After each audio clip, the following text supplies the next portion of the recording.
चराहरूमा जान्छ भित्रैबाट खिच्नु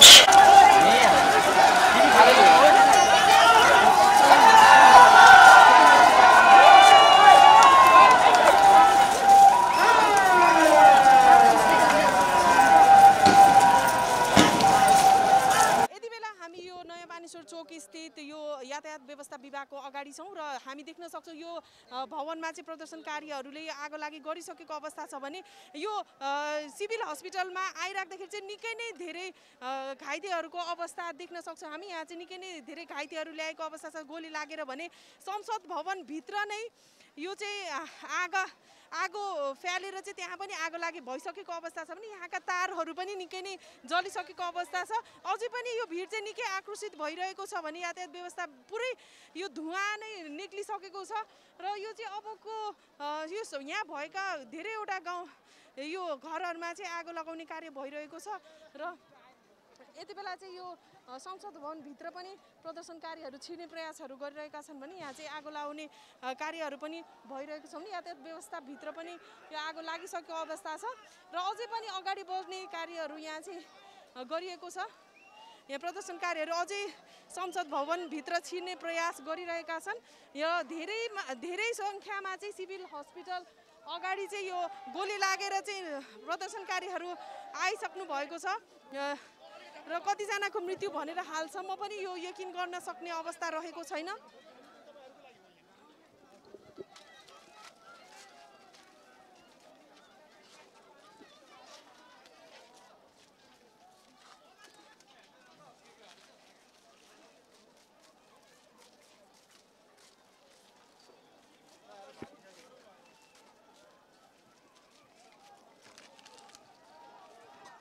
र यो जुन चाहिँ हाम्रो नयाँ बानेश्वरबाट कोटेश्वर जाने क्षेत्रमा चाहिँ निकै नै तनावपूर्ण स्थिति बनेको छ र फेरि पनि उहाँहरू चाहिँ संसद भवनभित्र छिर्ने प्रयास गर्दै हुनुहुन्छ भने यो पुरै यातायात व्यवस्था भवन चाहिँ भित्रदेखि नै आगो लागिसकेको अवस्था छ भने संसद भवनभित्र पनि आगो लागिरहेको यो धुवाको मुस्लो हामी देख्न सक्छौं।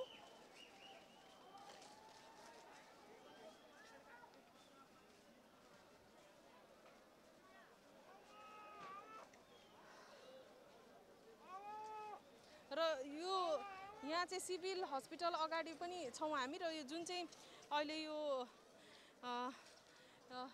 हस्पिटल अगाडि पनि निकै नै यो धुवादेखि लिएर सबै यो अश्रु ग्यासको निकै नै यो भइसकेपछि निकै असुरक्षित देखिएको छ यो हस्पिटल एरिया पनि र यो भिड एकदमै आक्रोशित बनिसकेको छ। यहाँ चाहिँ जति पनि सरकारी भवनहरू छ ती भवनहरू चाहिँ जलाउने कार्य भइरहेको छ र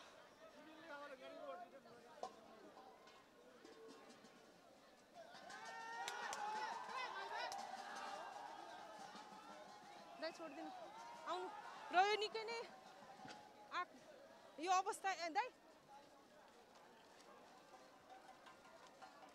निकै नै यो धुवाको मुस्लोमय भएको छ। यो अहिले यो बानेश्वर एरिया यो हस्पिटल एरिया पनि बानेश्वर चोकको अवस्था निकै नै यो धुवाको मुस्लोले देखिन नसकिने अवस्था भएको छ र अझै पनि यहाँ चाहिँ नाराबाजीहरू जारी रहेको छ। यहाँ सरकार विरोधी नाराबाजीहरू भइरहेको छ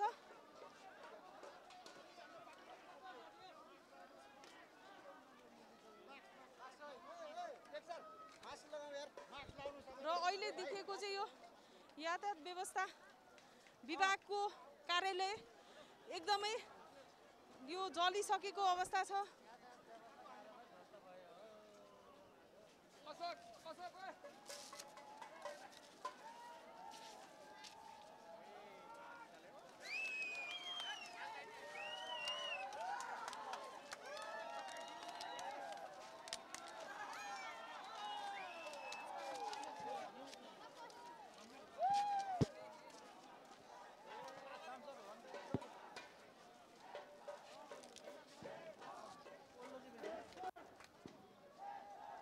संसद भवन भित्रको रहेको छेउको बिल्डिङमा पनि आगो लागि सुरु भइसकेको छ।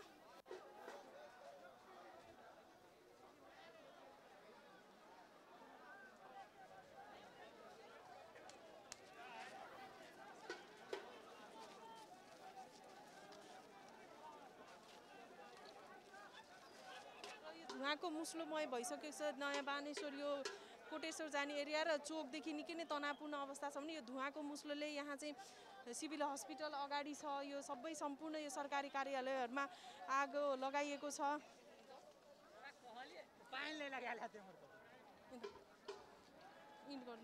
र यो स्थानमा चाहिँ हामी निकै नै यो धुवाको मुस्लोपूर्ण अवस्था देख्न सक्छौँ। यहाँ चाहिँ निकै धुवाहरू लगाइएको छ भने विभिन्न स्थानमा चाहिँ तारहरू पनि सर्ट भएको छ। र हामी अगाडि उभिएको यो चाहिँ यातायात व्यवस्था विभाग हो। यहाँ चाहिँ प्रदर्शनकारीहरूले आगो लगाएर निकै नै यो चाहिँ आगो लागि सुरु भइसकेको छ र यो स्थान नै पुरै धुवाको मुस्लोले भरिएको छ भने यतापट्टि चाहिँ सिभिल हस्पिटल छ जुन चाहिँ अहिले स्वास्थ्य क्षेत्र संवेदनशील मानिन्छ, त्यो पनि अहिले चाहिँ धुवाको मुस्लो भएको देख्न सक्छौँ हामी। र यो अहिलेको अवस्था भने यहाँ जति पनि सरकारी कार्यालय छ ती कार्यालयहरूमा अहिले आगो लगाउने कार्यहरू भइरहेको छ भने संसद भवनभित्रको स्थानमा पनि आगो लगाइएको अवस्था छ।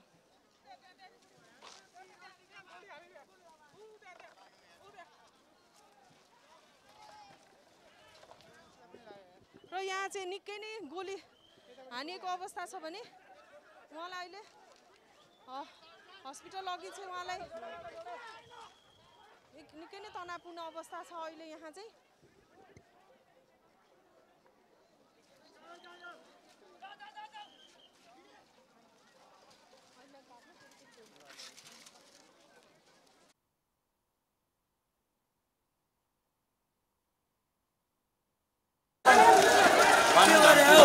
सुरक्षा दिने सट्टा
यति बेला चाहिँ एउटा मात्रै यहाँ चाहिँ जो चाहिँ नेतृत्वकर्ता रहेको छैन र नेतृत्वकर्ता विभिन्न यहाँ चाहिँ बोल्न आइराख्दाखेरि उनीहरू बीच नै झडप हुने खालको जस्तो चाहिँ स्थिति देखिएको छ र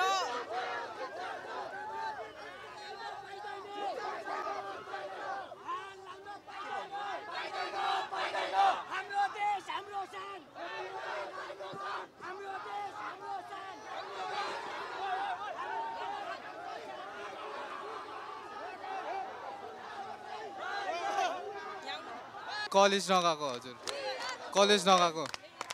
कतिमा पढ्दै? हामी 11।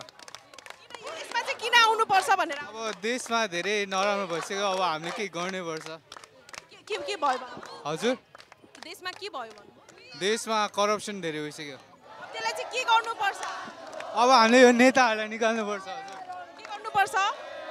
नेताहरू निकाल्नुपर्छ। राजा चाहे राजा। अनि तपाईँ चाहिँ सबजना एकजुट भएर यो प्रोटेस्टलाई सफल पार्नुपर्छ, त्यही हो। कति वर्ष बेला हामी माइतीघर मण्डलामा छौँ र आज विशेष गरी यहाँ चाहिँ जेनजी पुस्ता भनिएको जुन हाम्रो जेनजी पुस्ता छ जुन चाहिँ 28 वर्षभन्दा मुनिकाले चाहिँ युवाहरूले यहाँ आफ्नो प्रदर्शन जारी राखेका छन्। विशेष गरी उनीहरूले चाहिँ यो भ्रष्टाचार विरुद्ध र सरकारको जुन कामहरू रहेको छ तीहरू असन्तुष्टि बोक्दै चाहिँ माइतीघर मण्डलामा आज प्रदर्शनको रूपमा उत्रेका छन्। ब्याचलर लेभल पढ्ने डिग्री लेभलमा पढ्ने विद्यार्थीहरूले यो देशमा भविष्य देखिरहेको छैन। त्यसैले हामी जस्ता तमाम विद्यार्थीहरू आज खाडी जान तयार छन्, विदेश जान तयार भइरहेका छन्। हाम्रो जुन ब्रेन ड्रेन छ नि त्यो विदेश पलायन भइरहेको छ। त्यस कारणले गर्दा तमाम विद्यार्थीहरू आज सडकमा आउन बाध्य भइरहेका छन्। सरकारले निरङ्कुशता अपनाइरहेको छ, डिक्टेटरसिप भइरहेको छ। फेरि देशलाई चाहिँ जवानिया राणा शासनतर्फ लग्दैछ। त्यस कारणले गर्दा हाम्रो जन्मसिद्ध अधिकार, मानव अधिकार, लोकतन्त्रको सुन्दर पक्ष वाक स्वतन्त्रता चाहिँ खोसिँदैछ। त्यस कारणले गर्दा चाहिँ हामी यो प्रोटेस्टमा आउन बाध्य भएका हौँ। Our future is not for sale भन्नु यो भनेको अब हाम्रो फ्युचरहरू डामाडोल होइन नि त। फ्युचरहरू सबै जस्तै यो देशमा चाहिँ फ्युचर छैन भन्न खोज्नु भयो, त्यस्तो भयो भन्न खोज्नु भएको कि यो भनेको चाहिँ हाम्रो के अरे हाम्रो भविष्य चाहिँ हाम्रो त्यो बिक्रीमा होइन हाम्रो चाहिँ भनेर भन्न खोजेको अघि। अनि जस्तै अब आज त कलेज छोडेर आउनु भएको रहेछ सडकमा प्रदर्शन गर्न होइन, अब भोलिको दिनमा के गर्नुहुन्छ? फेरि त्यसरी नै आउनुहुन्छ कि कन्टिन्यू गर्नुहुन्छ कि के गर्नुहुन्छ? हजुर आउनु पर्यो भने आउँछु। सानैदेखि यो युवाहरूको जमात चाहिँ यहाँ निकै नै धेरै भइसकेको छ भने उनीहरू चाहिँ अहिले यो संसद भवनतर्फ पनि अगाडि बढेका छन् र यसैको सुरक्षाका लागि चाहिँ यो बानेश्वरतर्फको एरिया चाहिँ खाली बनाइएको छ र यहाँ चाहिँ सुरक्षा व्यवस्था पनि निकै नै कडा बनाइएको छ है।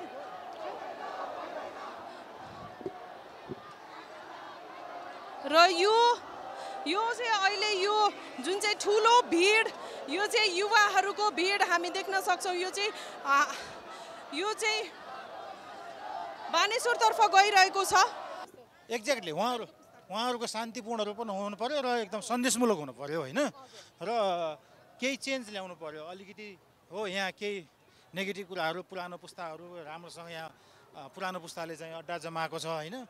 उनीहरू चाहिँ पालो एउटा देशलाई चाहिँ सिन्डिकेट गरिरहेछन् भन्ने जुन गएको छ नि त्यसलाई चेन्ज ल्याउन चाहिँ यो जेएनजी पुस्ताको जागरणले पनि प्लस हजुरहरूको पुस्ताले चाहिँ हामीले बरु चेन्ज केही पनि ल्याउन सकेन, हजुरहरूले चाहिँ अवसर ल्याउनु भएको छ भन्ने बुझ्नु भएको कि होइन हाम्रो पुस्ताले पनि अब हामी जेएनजी भन्दा अलि अघिल्लो मिलेनियमका होला सायद होइन, हामीले पनि चेन्ज ल्याउन खोजेको हो होइन। तर हामी यसरी युनाइटेड भएर गर्न खोज्दै पनि केही पार्टीहरूमा युवा पुस्ताहरू अगाडि आउनु भए पनि छ होइन। एजेन्डा केही छैन, हाम्रो एउटा मात्र एजेन्डा हो, देशबाट भ्रष्ट हटाउनु पर्यो। देशबाट यो देशमा लुटेर खाने चोर डाकाहरूलाई सबलाई लात हानेर लहाट्नु पर्यो। युवाहरूले रोजगारी पाउनु पर्यो, स्वास्थ्य पाउनु पर्यो। अरू हामीलाई केही मतलब छैन।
यो सरकारसँग अनसेटिस्फाइड छ।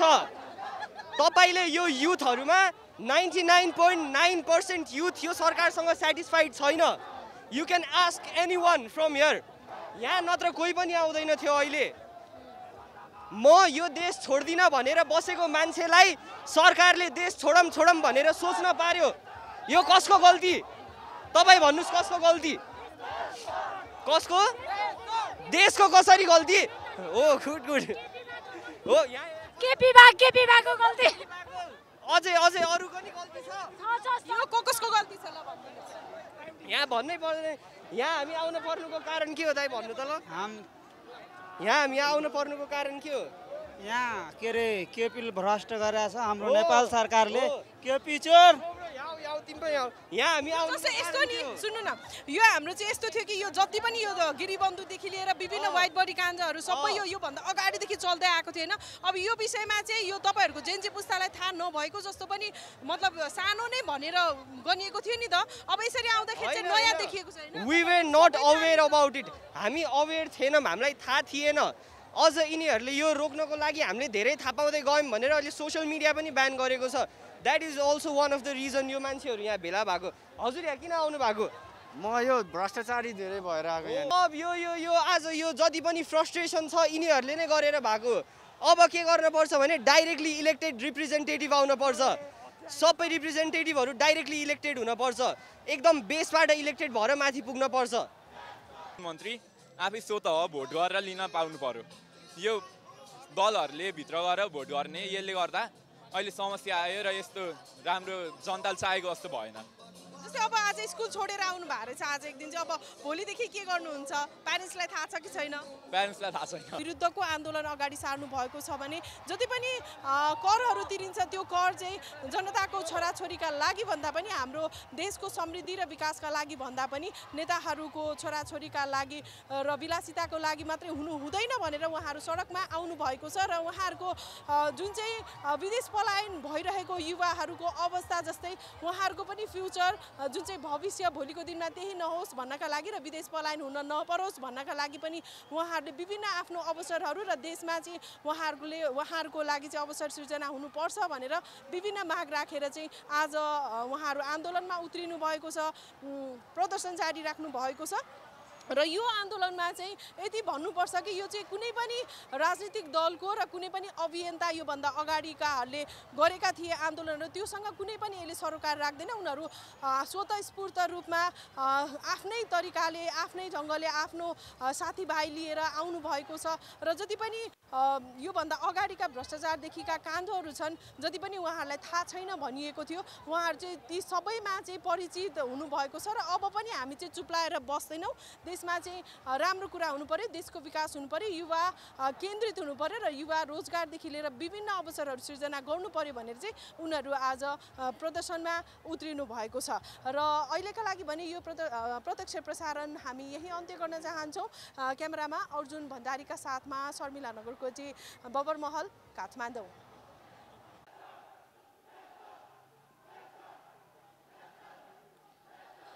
हामी फेरि पनि प्रत्यक्ष प्रसारणमा जोडिएका छौँ। नयाँ बानेश्वरबाट यो प्रत्यक्ष प्रसारण हेर्दै हुनुहुन्छ। क्यामेरामा सञ्जित गोपालीका साथमा शर्मिला नगरकोटी। यति बेला हामी यो नयाँ बानेश्वर एरियामा छौँ जहाँ यो हिजो जुन यो रणमैदान बनेको थियो यो स्थान अहिले फेरि पनि यो चाहिँ जो हाम्रो जेएनजीको आन्दोलन थियो हिजोकोमा मृत्यु भइसकेपछि यति धेरै सङ्ख्यामा मानिसहरूको मृत्यु भइसकेपछि अहिले चाहिँ यो विरोधका लागि पनि यहाँ मानिसहरू फेरि प्रदर्शनमा उत्रिनु भएको छ उहाँहरूको विरोधको लागि।